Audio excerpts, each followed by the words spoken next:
Shalom, salam podcast M116 agar hidup kita makin baik, makin benar, dan makin kuat di hadapan Tuhan. Kita akan belajar tentang masyarakat perkotaan itu rentan dengan stres.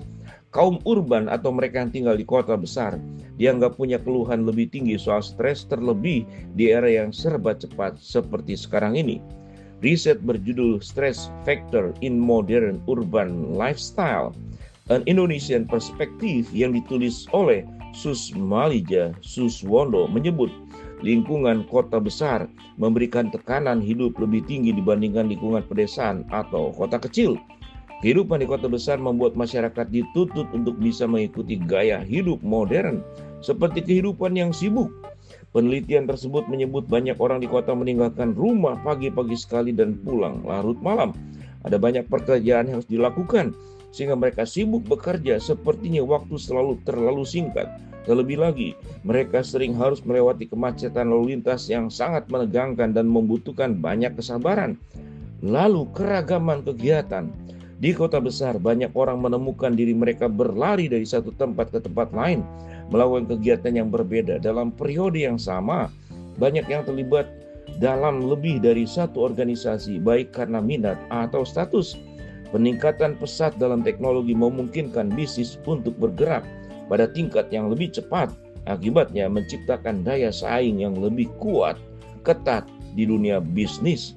Kemudian makan dan gaya. Jadwal kerja yang sibuk seringkali membuat orang melewatkan sarapan atau makan siang yang layak. Karena tekanan waktu, banyak yang makan sambil lari.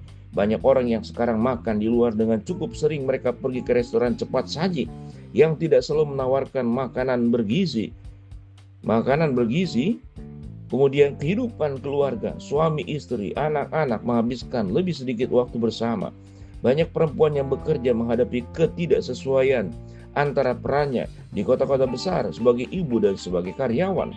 Iklan menawarkan produk yang lebih menarik untuk mengakibatkan tuntutan ekonomi yang lebih untuk memenuhi kebutuhan anak-anak. Beberapa gaya hidup tersebut kemudian berpengaruh pada tingkat stres orang-orang yang hidup di kota besar dan efeknya berpengaruh pada fisik dan psikologis. Efek stres. Ketika suatu situasi atau peristiwa dipersepsikan oleh individu sebagai pemicu stres, maka akan terjadi reaksi psikofisiologis yang dikenal dengan respon stres. Ketika respon stres ditimbulkan terlalu intens atau terlalu sering dan individu tidak dapat menemukan jalan keluar yang sesuai, hasilnya adalah penderitaan individu. Manifestasi dari distres itu dapat berupa perilaku psikologis atau medis.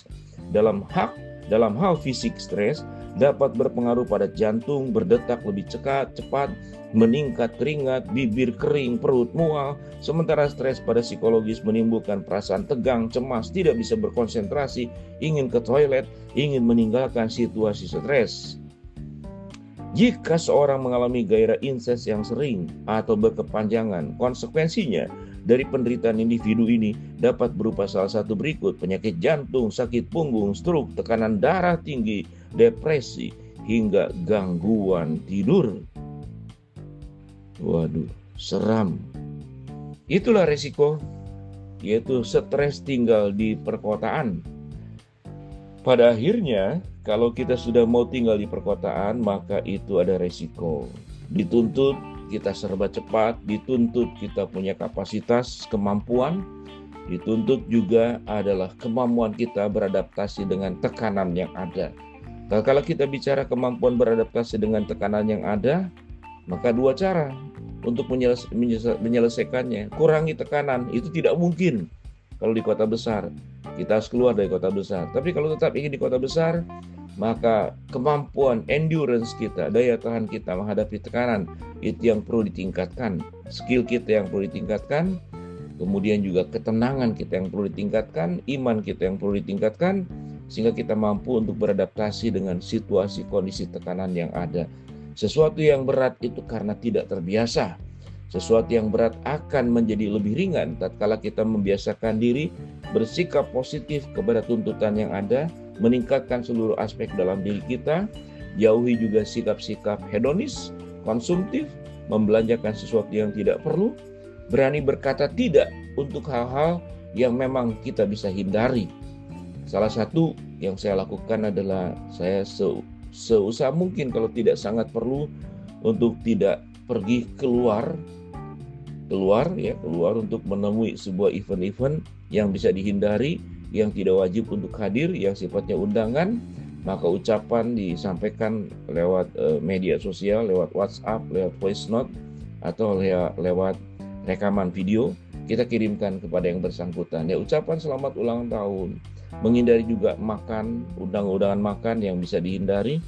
Selain itu kesehatan juga, maka biarlah lebih banyak waktu buat keluarga. Shalom, salam podcast M116.